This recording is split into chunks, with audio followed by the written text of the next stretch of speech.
राजनीतिलाई पेशा बनाएर वर्षौंदेखि देश दोहन गरिरहनेहरूले आफ्नो पेशा व्यवसाय गरेर खानेहरूमाथि गम्भीर आरोप लगाउन पछि परेनन्। सभामुख महोदय, मलाई दया लाग्छ सभामुख महोदय, 2048-49 सालतिर कोही मन्त्रीका पिए बसेर सरकारी कागजात किर्ते गरेर विदेश मान्छे पठाउने काम गरे बापत हनुमान ढोकाको चिसो छिडीमा धेरै रात बिताएकाहरू पनि आज यही सदनमा संसद भएर बसिरहेका छन्। सभामुख महोदय, सभामुख महोदय, अरूलाई आक्षेप लगाउनेहरू भिसा पाए भने आफै टाप कसलान्। गर्नुहोस्, उहाँलाई मैले समय दिइरहेको छु, तपाईले सुन्नुपर्छ।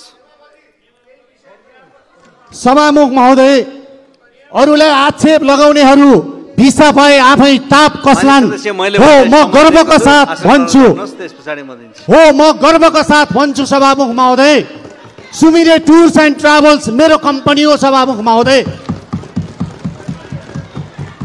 माननीय सदस्य आसन ग्रहण गर्नुहोस्। मैले समय डोलप्रसाद अर्याललाई दिएको छु। म यही देशमा राखेपछि म यहाँलाई यही देशमा केही गरेर खाने मान्छे हुँ, चोरेर खाने मान्छे होइन। सभामुख महोदय, मेरो समय ठिकै चलेको छ। सभामुख महोदय, अरूको घडीको समय बिग्रेको छ भने म के भनौँ। सभामुख महोदय, मेरो कम्पनीमा मात्र एकजना मान्छे भिजिट भिसामा जापान होइन।